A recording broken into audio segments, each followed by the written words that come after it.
Aujourd'hui, c'est le vendredi, le 23 décembre 2022.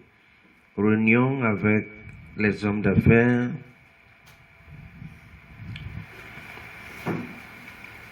de l'Église.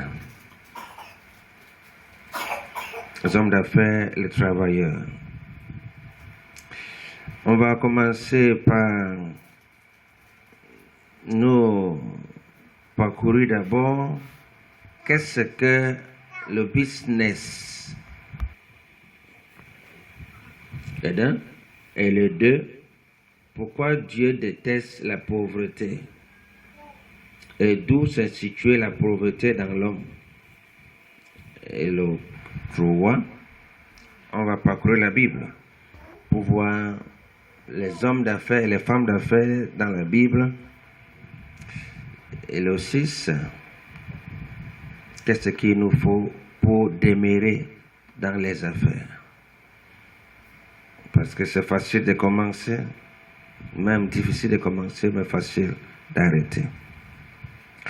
Sur ce point, nous voulons, par la grâce de Dieu, pour voir d'abord la première chose, qu'est-ce que les affaires. Vous voyez, les affaires, c'est dans le monde anglais. C'est ça que ça reste businessman. Le mot affaire, c'est comme si c'est le braqueur. C'est ce qu'on dit souvent, j'ai une affaire. Là, c'est un mauvais affaire. Il veut voler, il veut braquer. C'est là qu'il parle des affaires. Donc le mot, c'est business. Business. Vous voyez que même les Français utilisent le mot business. Comme on a week-end, un mot français qu'on a emprunté. Et le mot anglais, c'est business. Ce n'est pas les affaires. Quand on parle des affaires, on parle de faux. Mais quand c'est business, il s'agit de profit. Il faut faire le profit. Et selon les différents métiers dans la vie, ce que Dieu a choisi, c'est business, que ses enfants peuvent faire. Dieu n'a pas choisi être les fonctionnaires. Les fonctionnaires reçoivent les salaires, tandis que les problèmes augmentent. Mais avec le business, comme on va voir dans la Bible, c'est ça que lui, il a choisi pour ses enfants, pour faire les affaires, bon, le business, je vais utiliser le mot business. Parce que l'origine du mot business, justement, la racine sort de Boaz. Boaz, business, parce que ça reste un mot anglais. Le B-O-A de Boaz, c'est bus. En arabe, en juif, bus. Donc, les affaires de Boaz, si on pourrait traduire ça mot à mot, les affaires de Boaz. Alors, pour comprendre le business, ça allait faire l'étude de Boaz. Qui est ce monsieur qu'on appelle Boaz? Quelles sont ses affaires? Comment il a pu réussir? Et comment on a pris son nom pour donner au commerce? Alors, parce qu'on va comprendre, les gens pensent que le commerce, c'est l'escroquerie. Non, le commerce, c'est l'art d'enrichir l'autre en t'enrichant. Le commerce, c'est l'art de t'enrichir l'autre. L'art d'enrichir l'autre. Mais on a constaté que c'est le contraire. Le commerce est devenu l'art d'appauvrir l'autre. Donc, on voit que le commerce, c'est là d'appauvrir l'autre pour l'escroquer. Tu vends un produit mauvais produit, et comme il est parti avec, et c'est bon. Comme on fait souvent dans les marchés, tu achètes bel et bien des habits, des chaussures, on t'emballe les vieilles caleçons dedans. Et donc, tu vois qu'il est là pour appauvrir l'autre. Parce que l'autre personne va utiliser l'argent des fois pour aller encore acheter un autre. Pourtant, ce n'était pas le sens de commerce. Commerce, c'est d'enrichir l'autre, d'amener en sorte que l'autre soit bien. Alors, si nous prenons un peu l'étude sur Boaz pour voir comment il a pu réussir, comment il a gagné de l'argent, on va donc étudier pour voir sa part de commerce, comment lui faisait le commerce. Là, nous sommes en Ruth chapitre 2, 1 jusqu'à la fin. On va étudier l'esprit de Boaz. Boaz, c'est un homme d'affaires qui avait des champs, il y avait les boys qui travaillaient dans son champ. Parce que dans chaque chose, il faut voir l'origine de ça. Il a son champ, il a les boys, il a les chefs de boys qui sont comme Abraham avait le chef de ses boys, Eliezer. Donc Boaz aussi avait ses boys, il travaille dans son champ pour récolter et planter peut-être les blés comme le maïs. Nous, on n'a pas le blé ici. Donc, pourquoi? D'abord, on comprend que lui, c'est la généalogie de Jésus. Donc, c'est le grand-père de Jésus. C'est lui qui donne naissance à David, et ainsi de suite. Ça a descendu vers Jésus. Donc, généalogie de Jésus. Il plantait, récoltait le blé. Mais ce qui est noté ici, quel genre d'un homme d'affaires? Un homme d'affaires qui demande qu'il faut jeter quelques grains de choses en route. C'est quel genre d'affaires comme ça? Tu vas gagner quoi? Par exemple, si on récolte 5 sacs de maïs, il dit à ses boys, fais en sorte qu'un sac soit tombé. Un sac tombe en route. Mais pourquoi patron? Non. Il y a des pauvres quand même, il y a des veuves. Ils doivent manger. Ah bon, donc, c'est comme ça qu'on fait les affaires. Ah oui.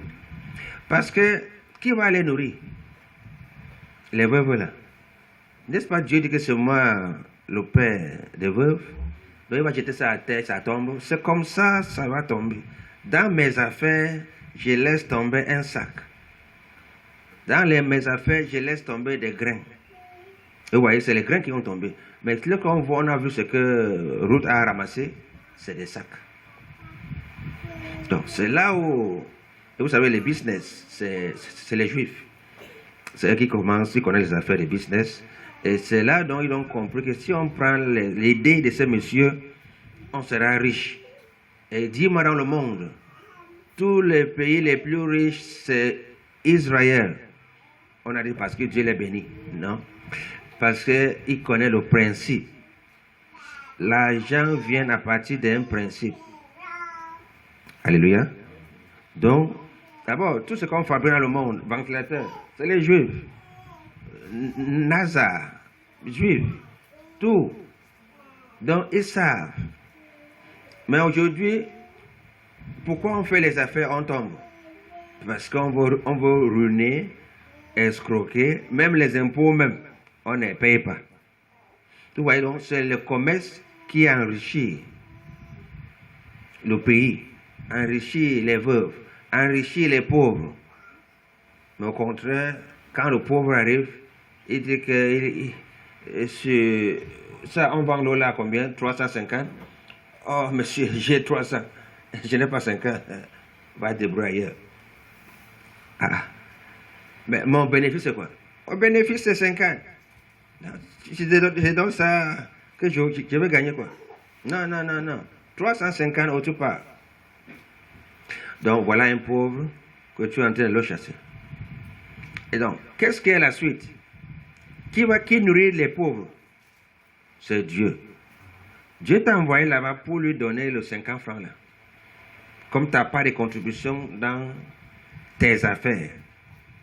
Alors, comme tu ne fais pas, demain, tu viens dans la boutique, le feu a brûlé. On va chercher l'enquête. Mais l'ampoule, là, c'est la connexion de Sonel qui a bien.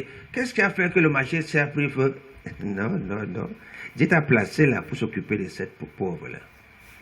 Ces 50 francs-là qu'elle gagne ici, 50 francs dans la boutique de l'autre, 25 dans la boutique de l'autre, ça fait une tasse de riz qu'il va manger le jour-là. Et ensuite, Dieu continue à t'es béni. Parce que tout le monde ne vient pas acheter ça à 300 francs. Sur 10 personnes qui sont entrées dans la boutique, une personne veut ça pour 300. Donc voilà, donc tu as gagné 50 fois 9, 400 ou 500 francs de bénéfices. Donc voilà le système des Juifs. Alléluia. Et vous avez compris que les Chinois ont entré dedans. D'abord, les Nigériens. Les Nigériens, et selon l'étude montrait que que les Nigériens sont des pays juifs. Donc ça là-bas, non? Les Nigériens sont, donc les ancêtres sont des juifs. C'est les Nigériens qui pratiquent ça. Et tu ne verras pas un Nigérien pauvre. Tu ne verras pas un Nigérien pauvre. Dans les affaires, dans le monde entier. Maintenant, les Chinois qui étaient là-bas en brousse, ils ont commencé à sortir. Eux aussi, ils appliquent ça. Tu viens, tu as acheté ça combien? 3 000. Tu dis que tu as 2 000. Donc, ce n'est pas tout le monde qui vient faire ça. L'autre personne, tu dis 3 000, il enlève l'argent et donne. Bon, monsieur, ta monnaie? Non, ça va. Reste avec la monnaie. Et c'est comme ça que Dieu fait. Le 50 francs que tu as donné, tu as perdu dans cette eau, l'autre viendrait te donner le 500. Mais non, il te reste 500. Attends, il te donne la monnaie. Non, ça va. Ça fait partie des cercles, des affaires, des mystères des Boaz. Alors, lisons un peu, chacun va lire l'histoire des Boaz sur Ruth chapitre 2. Donc, c'est que quand l'homme là est venu, il a donné l'instruction. Il ne savait pas, ce n'est pas parce qu'à la fin on a dit qu'il savait que Ruth était de la famille de sa sœur. Non, il ne savait pas. C'est un ordre qu'il a donné à ses boys. Quand vous ramassez, ne ramasse pas tout. Mais patron, non, ramasse pas tout. Laisse. Il faut avoir un veuve qui va venir aussi ramasser, glaner quelques épis de maïs. Comment, monsieur? Donc, ça montre que même les boys vont dire que bon, comme lui, il a beaucoup d'argent, moi je vais ramasser, j'amène ça chez moi. Ce boy va apporter la pauvreté dans sa société et on va l'enlever. Il voit, il observe. Quand il vient, il voit les grains à terre. Voilà. Au moins, d'ici là-bas, il a vu 10 peu de maïs qu'on a jeté. Il ne les a pas. Mais comment vous êtes négligent comme ça là? Non. Il y a des veuves qui vont passer. Il y a des orphelins qui vont passer. Qui vont les donner? C'est quand la Bible que Dieu nourrit les orphelins. On a vu Dieu jeter un sac de maïs là-bas au ciel pour tomber. Non. C'est toujours par cette moyenne-là. Donc c'est là où les Juifs, donc, on appelle ça les affaires des Boaz. Donc on a traduit ça à business. Les affaires des Boaz. Donc, quand ton affaire est seulement pour escroquer, alors là où il y a donc les bandits sont là nécessaires pour régler les affaires. Comme tu as trop escroqué, alors ils fonctionnent ce jour, ils prennent les sous-plus là. Vous croyez qu'il n'y a plus comment le bandit a braqué, le bandit ont braqué. Ils sont d'où? C'est Dieu qui les laisse pour régler les affaires. Tu as travaillé 1 an, tu as escroqué 100 000. Alors quand ils viennent, c'est le jour où tu as 100 000. Et donne ça ici. Il prend son 100 000 et part. Il va régler les affaires. Et tu vas voir, il va aller, il faut quoi avec? Le bandit construit la maison. Il va aller donner ça à une fille qui sort avec, qu'elle est veuve quelque part. Ou il va aller même, quand il va boire le vin, il va oublier même là où il l'a mis. Quelqu'un viendra ramasser. Donc, la société est réglée. Quand tu as trop escroqué, tu vois que bam, tu as un deuil. Tous les sous-plus là, ça part là-bas. Donc, pour garder, demeurer dans les affaires, laisse tomber. Que ta main soit légère dans les affaires. Si quelqu'un, tu n'es pas tenté de faire saraka, ils vont venir, tu vas les voir. J'ai même vu une fois, ici en haut, une fille, un enfant de 4 ans. Elle veut le pain haricot. Il donne 100 francs, le pain haricot. La fille lui dit, pain de combien? Pain de 100. Et haricot. Et haricot. Donc la fille dit que comment? Voilà le pain de 100 francs. Pas avec. On m'a dit pain 100 francs et haricot. Haricot c'est combien? Maman m'a dit pain 100 francs et haricot. Donc la femme doit réfléchir. Et haricot, il n'y a pas la règle d'haricot. Et le pain c'est 100 francs. Elle va couper. La femme refuse. Elle connaît les dimensions de 100 francs. Et haricot. Donc voilà donc l'épreuve de ce test-là. Tu vois même l'enfant de 4 ans. Peut-être même on a dans les 5 ans là c'est tombé. On ne sait pas. Et haricot. La femme refuse de prendre le pain. Elle prend le 100 francs, donne. Elle cale là. Je demande que c'est quoi. Mais comment? Ça c'est quoi? C'est comme ma chance le matin. Voyez. Parce qu'elle n'a pas été enseignée. Elle appelle ça ma chance le matin. Peut-être c'est la bénédiction. Il dit, donne le pain, non. De 100 francs. Elle met l'haricot de 50. Ça lève le 50, je lui donne. L'enfant n'est même pas regardé même qui a donné même ça. Il prend son pain et il continue son chemin. Donc voilà les affaires de Boaz. Tu auras 20 clients. Tout le monde ne fait pas comme ça. Au moins 1 ou 2. C'est là où Dieu dit, il nourrit les veuves, il nourrit les orphelins. C'est pas toi. C'est pour ça que c'est le business. Donc le boss, je ne sais pas qui lui a appris ça. C'est comme on peut demander aussi à Esther. Qui a appris à Esther qu'il faut gêner. C'est toujours inspiration divine. Parce que Esther le premier a commencé le problème des jeunes. Donc Boaz, qui t'a dit qu'il faut jeter le grain? Il faut... Peut-être il devait même punir ses boys. Comment je suis venu, j'ai trouvé le maïs éparpillé partout là. C'est comment vous travaillez, comment vous travaillez mal. Au contraire, c'est lui qui l'a dit. Quand vous ramassez, si le sac est plein, restez 5 épis, il faut laisser ça là-bas. Parce que c'est que les pauvres vont passer, les veuves vont passer, les orphelins vont passer. Jésus a donné une prophétie. Vous aurez toujours les pauvres avec vous. Mais Jésus, c'est à nous que tu as laissé, oui, j'ai laissé, c'est vous qui devez les gérer. Donc voilà comment on fait les affaires. Je vous dis que ça a commencé par les Juifs, les Nigériens ont appliqué et les Chinois. Mais pour dire les Américains, voilà les natures. Un Américain, vous voyez, ils sont riches là. J'ai habité avec un homme américain à Kumba. Quand il nous envoie, je suis fier quand il nous envoie. Il restait 200. Il restait 500. Ouais. Bon, tu fais quoi? Bon, prends ça, va m'acheter le pain. Du coup, j'achète le pain, il restait 400. Non, ça va. Ce n'est pas parce qu'il y en a beaucoup. C'est un principe de la richesse. C'est le principe de la richesse. Tu vas voir qu'à partir de ce jour-là, avant que le jour-là finisse, quelqu'un va t'appeler. Que tu ne le connais même pas. Oh, il te lance un 10 000. Voilà le mystère de la business. Maintenant, on a, comme les francophones ont entré dans le business, ça devient les affaires. Les affaires, comme je dis, le mot business n'est pas les affaires. Les affaires, c'est l'escroquerie.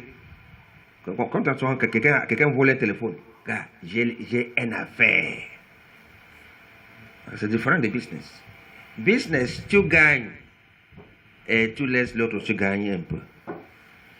Le business, l'État fonctionne comment? Pas les impôts. C'est toi qui fais le business. Par exemple, nous on fait le business. On paye 100 000, 130 000 par an l'impôt à l'État. Donc l'État nous fait vendre et on gagne peut-être 3 millions par an. Mais on donne l'État 100 000 pour que l'État construise les routes avec. C'est ça le business. Tu gagnes, tu donnes un peu là-bas. Ça fait partie de la dîme. Tu gagnes 100 000. Tu donnes 10 000 à l'État, à Dieu. Mais quand tu n'as pas ça, tu bouffes tout. Alors là, c'est là où la misère. Parce que Salomon nous a dit à Ecclésiaste que plus on a, plus les demandes augmentent.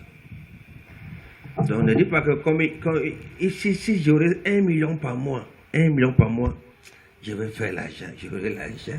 1 million. Non, plus tu as 1 million, tu auras les besoins de 2 millions. J'ai même fait l'étude sur ça.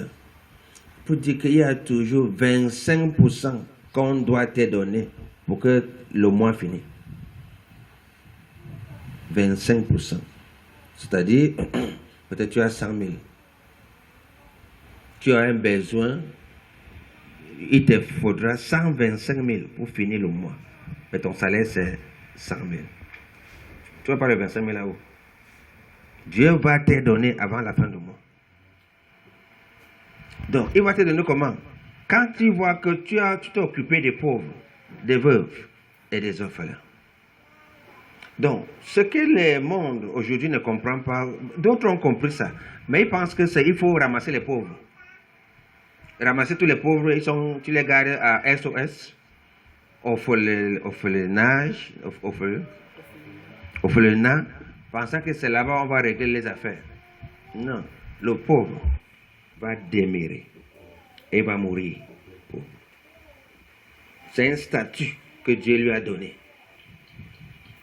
Donc, vous voyez qu'on les aide là, je connais un cas SOS, on les aide de l'école primaire jusqu'à l'université.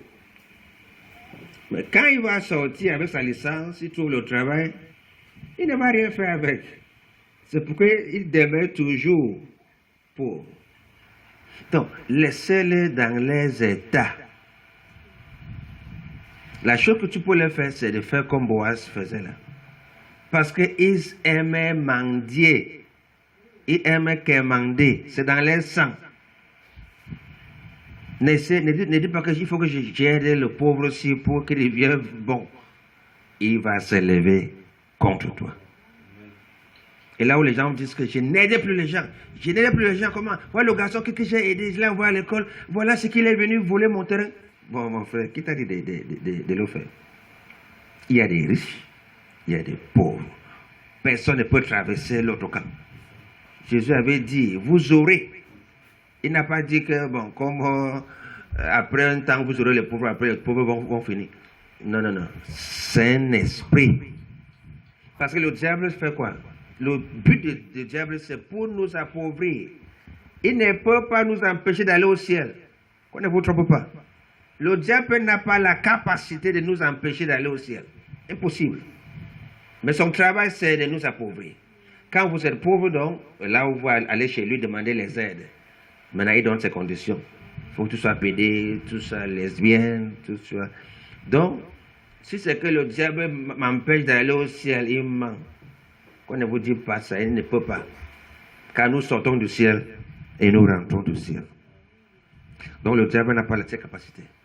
La chose qu'il peut te faire pour t'empêcher, pour que tu sois riche. Donc, Jésus nous a dit à Marc, chapitre 10, là, que je vais vous bénir en centuple dans ce siècle-ci. Et le siècle à venir, la vie éternelle.